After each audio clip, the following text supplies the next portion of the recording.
আসসালামু আলাইকুম। আপনারা শুনছেন সংবাদ শিরোনাম। ভারত বা পাকিস্তান কোনো বলয়ে যেতে চায় না বাংলাদেশের মানুষ, বলছেন মির্জা ফখরুল।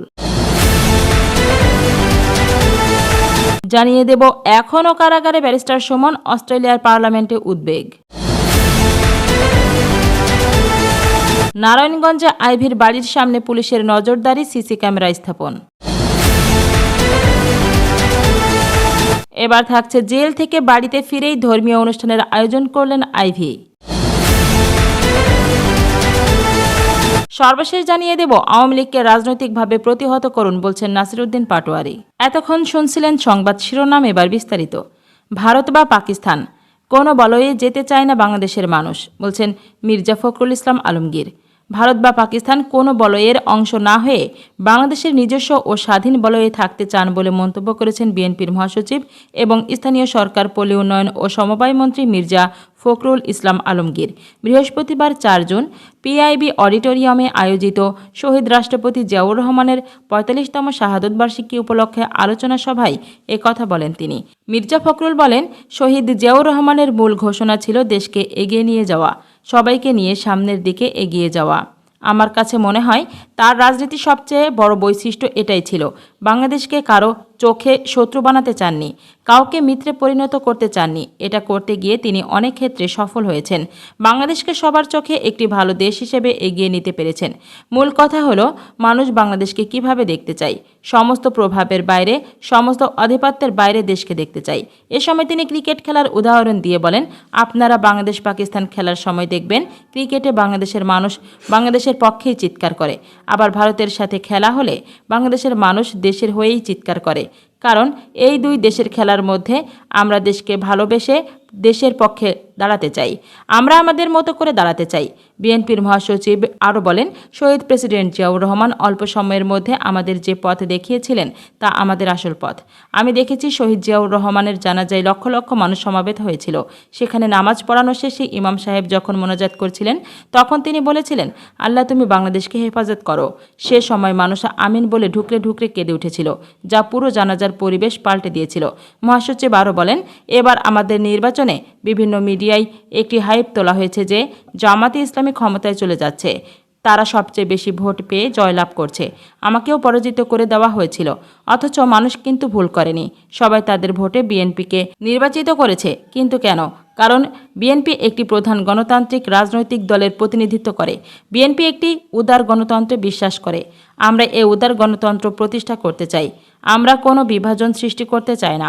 বাংলাদেশে যে কারণে সৃষ্টি হয়েছে সে কারণেই আমরা জোর দিয়ে এই দেশকে প্রতিষ্ঠিত করতে চাই। স্থানীয় সরকারমন্ত্রী আরও বলেন, এজন্য আমাদের প্রধানমন্ত্রী তারেক রহমানের একটি স্লোগান দিয়েছেন, সবার আগে বাংলাদেশ। এতে কোনো ঝামেলা নেই। আমাদের শহীদ প্রেসিডেন্ট জিয়াউর রহমান যে গানটি বলে গিয়েছিলেন, প্রথম বাংলাদেশ আমার শেষ বাংলাদেশ, ঠিক সেভাবেই এই স্লোগানটি এসেছে। এবার থাকছে, এখনও কারাগারে ব্যারিস্টার সুমন, অস্ট্রেলিয়ার পার্লামেন্টে উদ্বেগ। সাবেক সংসদ সদস্য ব্যারিস্টার সৈয়দ সাইদুল হক সুমনের বিরুদ্ধে দায়ের করা মামলা, তার কারাবন্দী থাকা এবং বাংলাদেশের মানবাধিকার পরিস্থিতি নিয়ে উদ্বেগ প্রকাশ করেছেন অস্ট্রেলিয়ার নিউ সাউথ ওয়েলস পার্লামেন্টের উচ্চকক্ষের একজন সদস্য।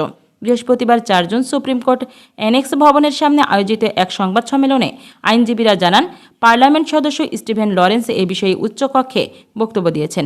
বক্তব্যে স্টিভেন লরেন্স বলেন, ডাব্বো এলাকায় বসবাসরত বাংলাদেশি অস্ট্রেলীয় নাগরিকরা তার কাছে ব্যারিস্টার সুমনের বিষয়ে উদ্বেগ প্রকাশ করেছেন।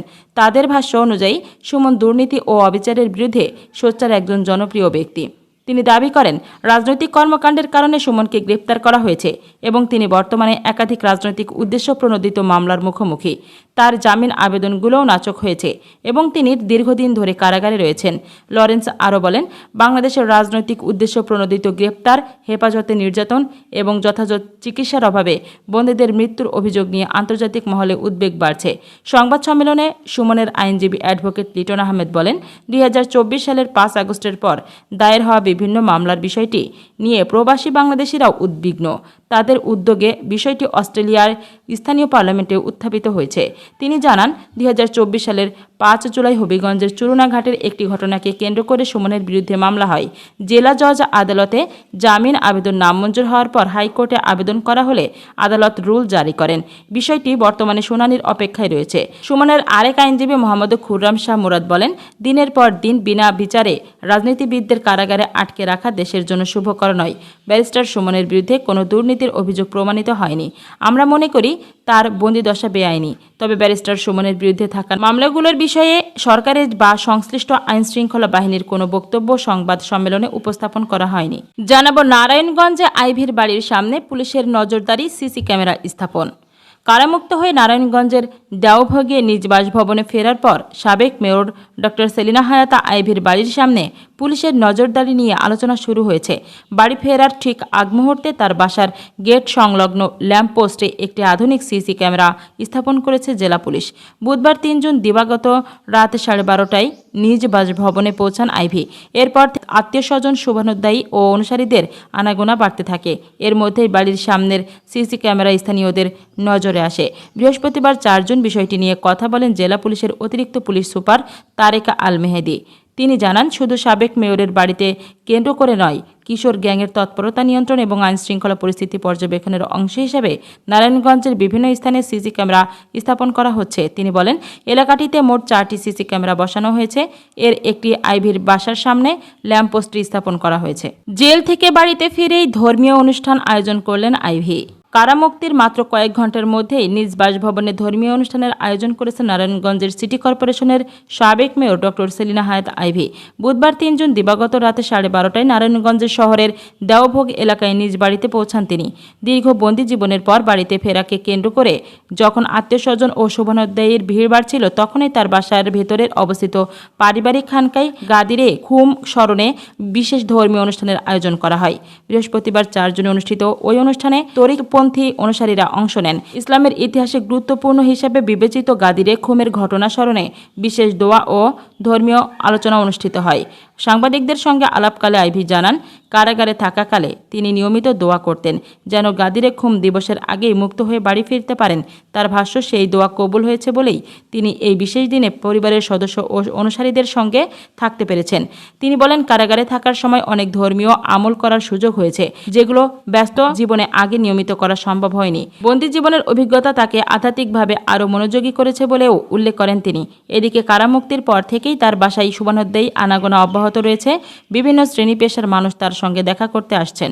তবে রাজনৈতিক বিষয়ে প্রকাশ্যে কোনো মন্তব্য করেননি আইভী। সর্বশেষ জানিয়ে দেব, আওয়ামী লীগকে রাজনৈতিকভাবে প্রতিহত করুন বলছেন নাসিরউদ্দিন পাটোয়ারী। আওয়ামী লীগকে রাজনৈতিকভাবে প্রতিহত করতে সরকারের প্রতি আহ্বান জানিয়েছে জাতীয় নাগরিক পার্টির মুখ্য সমন্বয়ক নাসিরউদ্দিন পাটোয়ারী। বৃহস্পতিবার 4 জুন রূপায়ণ টাওয়ারে জাতীয় যুব শক্তি কর্তৃক আয়োজিত এক সেমিনারে তিনি এসব কথা বলেন। মুখ্য সমন্বয়ক বলেন, বিএনপির বড় বড় নেতারা গোপন মিটিংয়ে বলে জামাতকে সাইজ করার জন্য নাকি আওয়ামী লীগকে নামাতে হবে। তো আপনারা এত বড় দল, রাজনৈতিকভাবে আওয়ামী লীগকে প্রতিহত করুন।